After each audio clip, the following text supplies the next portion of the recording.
my fellow Singaporeans. Good evening. 大家好. My name is Cheryl Low. I'll be contesting in Yisun this year, and I look forward to your support. Louder, okay. Thank you very much for taking the time to join us this evening. Thank you. Your presence means everything to us, because without you, there is no Workers' Party. I'm honored to be a part of the Workers' Party. It is a privilege to be here to speak with you and to have an opportunity to serve you. I am an ordinary Singaporean like you, and I understand the issues you face every day, because I face them also. I stand here today because I want to contribute to Singapore's progress, and that as we move ahead as a country, we leave no one behind. Like you, I wonder and worry about our future, the future of our nation. Is this a country we can continue to live in? I joined the Workers' Party because I feel I fit in. I feel a shared vision of working together for Singapore, or trying to always make our nation a better version of ourselves.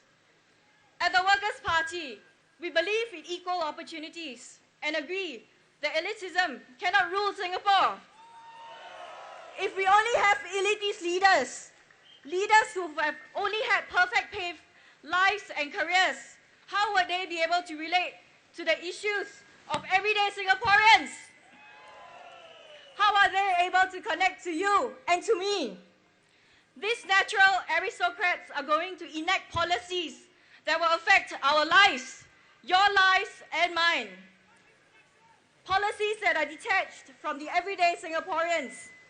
What we need are capable leaders with diverse backgrounds who genuinely want to serve the people of Singapore and to do so with good heart. And when I talk to residents or with fellow Singaporeans or friends, I hear the worry about the cost of raising children and their education.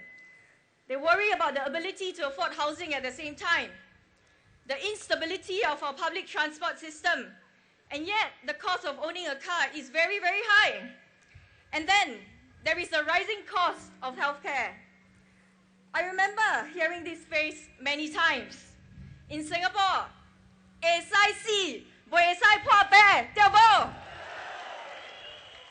sounds funny, but it is also very sad. Worst of all, it is true. Is this what Singapore has become? The third richest country in the world on per capita terms, but everyday Singaporeans who call this nation home are unable to afford living here. Whatever difficulties you're facing, we are facing them daily too. Singaporeans want their issues to be heard and to be represented. Many voters have shared with me that they are not happy with the PAP. They find it tough to live in Singapore. They told me they want to see the Workers' Party to be fighting for them so that their lives are less of a struggle in Singapore. So what stops them from voting more of us into Parliament? It is fear. The fear of being found out as supporting the Workers' Party. They worry that their housing loans might run into issues, or any assistance that they're receiving from the government might be taken away. This saddens me deeply, because in the 21st century, I would have thought in a modern society, a choice is a fundamental human right. Tonight, my fellow Singaporeans, I assure you, your vote is secret. The choice you make is a personal one. I do not ever wish that any Singaporeans who one day vote for the Workers' Party out of fear, vote for the Workers' Party because you want a choice and you believe we can serve Singapore and her people. We will ensure the government is at all times answerable to Singapore.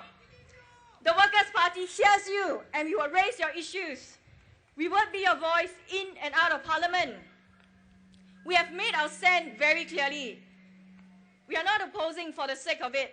We have a purpose, and that purpose is to better your lives and to safeguard Singapore's future, the future of our children and their children.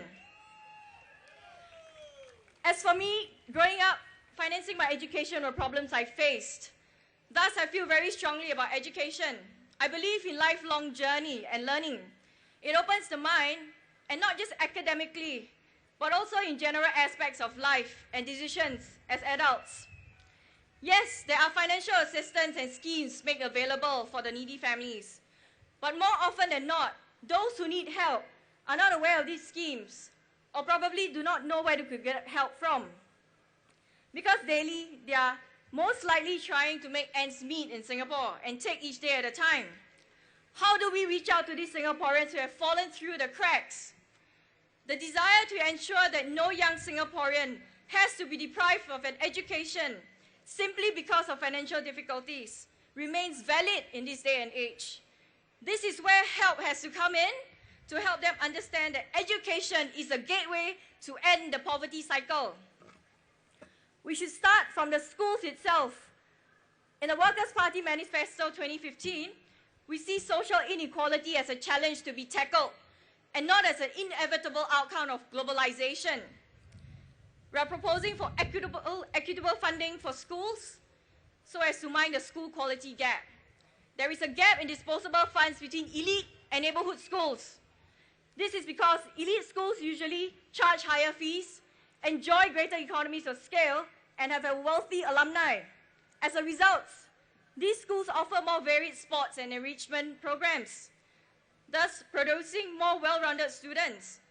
We therefore propose neighborhood schools receive additional government funds in order to ensure all schools are adequately funded to become good schools as well. And apart from education itself, I also share a soft spot for the elderly. I love my late grandmother very much. My heart breaks when I see a frail old man clearing the many plates in the food court, or an old lady bending over collecting cardboards. Why must this be the case? We have a first world economy. Surely we do not need to work our pioneer generations this way. I understand our elders want to be active. No one wants to be kept idle or to be isolated. But surely this backbreaking activities makes more sense for the pioneer generation. They have done their part in contributing and shaping Singapore into what we are today. Surely we can afford to take better care of them.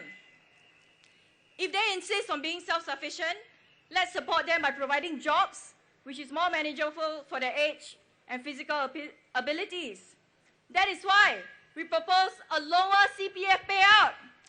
Eligibility in our manifesto also, we improve our retirement adequacy.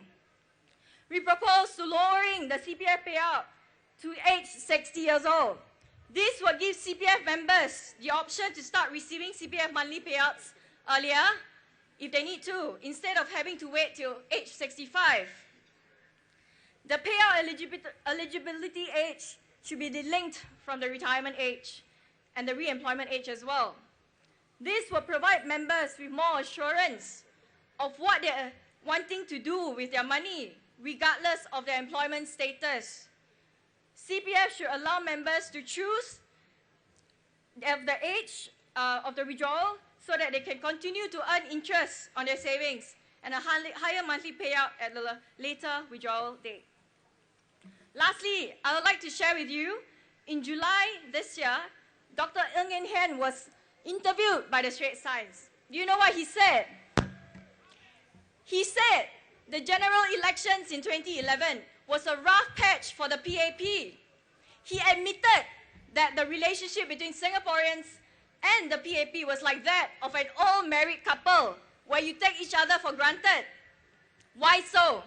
Because they lost the Aljunied group representation constituency for the first time to the Workers' Party. And the national vote share hit a low of 60.1%, down from about 6 percentage points from the 2006 general elections. The PAP only took its policies and relationship with Singaporeans after the general elections 2011. The Workers' Party do not claim credit for the changes, but rather the fact that you Singaporeans put the Workers' Party into Parliament was what jolted the PAP into action, bringing them down from their high horses and to come down to the ground to listen to you. This is clear evidence that it is crucial to have a credible opposition party in Parliament so that Singaporeans are heard. Otherwise, what will motivate them to consult and listen to Singaporeans at all? So, my dear fellow Singaporeans, empower your future and vote for the Workers' Party. Thank you.